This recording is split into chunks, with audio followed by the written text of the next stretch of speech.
Part 1. Doom scrolling.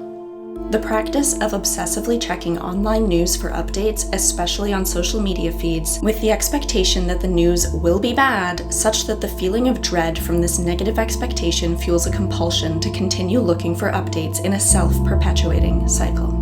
A PhD, by nature, is a project that no one has ever completed before, and a PhD in the arts is particularly uncertain because there is no strict methodology that we have to follow, we're not a part of a research team or a lab, and there is no right way our final dissertation should look. So I spend a lot of time wondering what I should be doing with myself, or feeling like what I am doing is incorrect. And prior to March 2020, what I would do when I felt that way is go for a walk to a cafe, change my surroundings, and start my work back up again there. That helped me regain my focus when I was feeling overwhelmed by uncertainty. Then there was a global pandemic that shut down all the cafes, and I, like almost everyone else in the world, was forced to stay home and do my work in one place. Not only that, but the uncertainty and isolation of my PhD was multiplied by like a billion because of the uncertainty of the pandemic. So at that time, the uncertainty was basically all encompassing. And looking back, I realized that I was doing everything I possibly could to regain control in my life. I would watch Justin Trudeau, our Prime Minister's, talk to the nation every day at 2 p.m. I refreshed COVID cases like every 2 seconds, and I reorganized my living room 5 times a day. Also at that time though, I started to go on long walks and listen to audiobooks. That's basically the only thing I remember about spring and summer of 2020 is going on walks, and that didn't really help, if I'm being perfectly honest. If anything, it made me feel more sad and lonely, but on one of those walks, I listened to an audiobook of Jenny Odell's How to Do Nothing, and that introduced me to the concept of the attention economy. On social media, we are met with an onslaught of people and bots and companies vying for our attention at all times. Like I am, actually, right now, with your attention. And in most cases, this is literally how those platforms make their money, like I do, right now. By getting more eyeballs for longer on their platform, more people see the ads that are paying the platform to be there. So social media users like us, we are not the customers. We are the products. And the sorts of things that attract the most sustained attention from us are things that make us angry, worried, jealous, scared, sad, etc. Bad things. So social media platforms have a real vested interest in showing us stuff that makes us feel that way. And I didn't want to knowingly put myself in a position to feel jealous of my friends, afraid of the world, angry at people that hold a different worldview than me.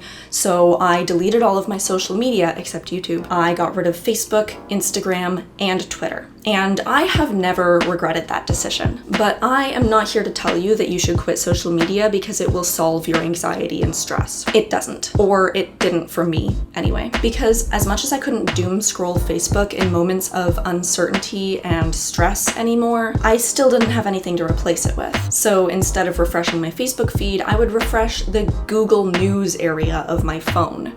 So I got rid of that too. And then instead of looking at things on my phone, I would just touch my phone. I would just refresh nothing. I would pace. I would fidget. Now, when Jenny Odell says do nothing, she doesn't really mean do nothing, because doing nothing is actually more taxing than doing something, because it's like all of the tabs are open in your brain and you're not focused on any one of them. What she means is to do nothing from the perspective of those advertisers that are vying for your attention. The first half of doing nothing, she writes, is about disengaging from the attention economy. But the other half is about re-engaging with something else. And that was the part I was missing. Odell doesn't want us to disengage from the world entirely. She just wants us to spend our attention on things that are contextualized and in front of us, instead of things that we can't do anything about and are removed from our own reality. Attention, she argues, is a valuable and limited resource that we all have and that we spend. And the value of that resource translates very directly into monetary value value for social media advertisers. But we could instead use that resource to create value for ourselves. For the past 2 years though, until very recently, I hadn't found something to spend my attention on that hit quite the same as social media. Social media is just always there. There's always something new to see. It feels productive because I'm learning things about my friends or the world or celebrities or whatever. What could possibly top that? Running helps, but I can't run every single time I feel anxious. And that brings us to part 2, houseplants. An ornamental plant that is grown indoors or adapts well to indoor culture. Besides doom scrolling, another trend that caught on during the pandemic was beautifying our homes. And in my fidgety, anxious, rearranging the furniture pandemic phase, I decided that I should decorate my home with houseplants. So about a year ago, I got this pothos, which I named Plato, and this spider plant, who I named Quentin. And yes, they are beautiful, but my use for them at the time ended there. Having a nice and clutter-free space definitely makes my mind a lot clearer than having a messy home does, but that is not the moral of this part of the story. No, this part of the story begins a couple months ago when I visited this gorgeous plant shop. And I spoke to the owner, and he told me that having plants around him was therapeutic. He had previously held a very stressful, high-pressure job, and plants is what helped calm him and reduce his anxiety. So then when the pandemic hit, he got the urge to open his own plant shop and help give others that feeling through plants. At the time, I really didn't take that perspective seriously. I don't know what I was thinking as he told me this story, but it certainly wasn't that plants are therapy. They're pretty, sure, and that might help reduce stress and anxiety, but I definitely didn't think it was the plants themselves that were doing the stress reduction. So that's nice for him, and I bought my Alocasia Polly, which I named Pocket, and my rubber tree, which I named Vulcan, and I went on my merry little way. You probably know where this is going. And you're absolutely right. As it turns out, houseplants are a perfect alternative to social media for occupying that time when I am wandering around aimlessly, incapable of working on my PhD, but also incapable of doing anything else. And when Jenny Odell wrote How to Do Nothing, she knew that. She had the first idea that sparked the creation of this book in a municipal rose garden. And a lot of other people seem to have already known this as well, because houseplants had a big boom during the pandemic, alongside the collection of other living things like puppies and sourdough starters. But me, I did not know this. Until Plato.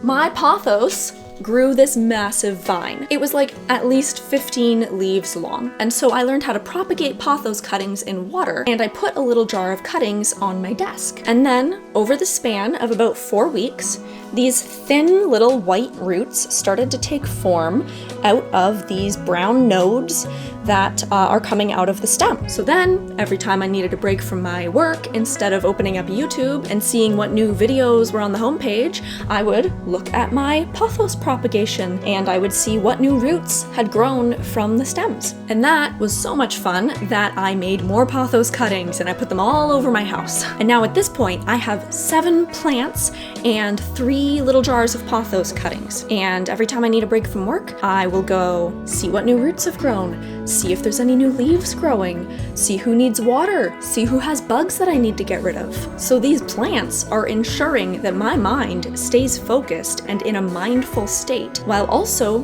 feeling productive because I'm taking care of a living thing and there's always something new happening. And this really came to a head for me when I found at the grocery store this Alocasia Black Velvet, who I named Snoopy. Snoopy became like a project plant for me. I didn't like what the grocery store had done with his pot, so I repotted him, and then I snipped off all of his dying leaves, and then I set him next to my desk. And not a week after I got him, this leaf started growing. You can see it's still kind of folded in on itself. And because I had placed him right at my desk, I watched this leaf grow from nothing. And look, I know you're probably thinking, that's how plants work, Morgan. But guys, I had never witnessed this happen in real life in front of my eyes before. Turns out, There is a whole branch of therapy called horticultural therapy in which they use plants to promote well-being. But you don't need to be a horticultural therapist in order to gain benefits from houseplants. And if you don't have a green thumb, well, neither do I. Nobody does. It's not a natural talent that people have.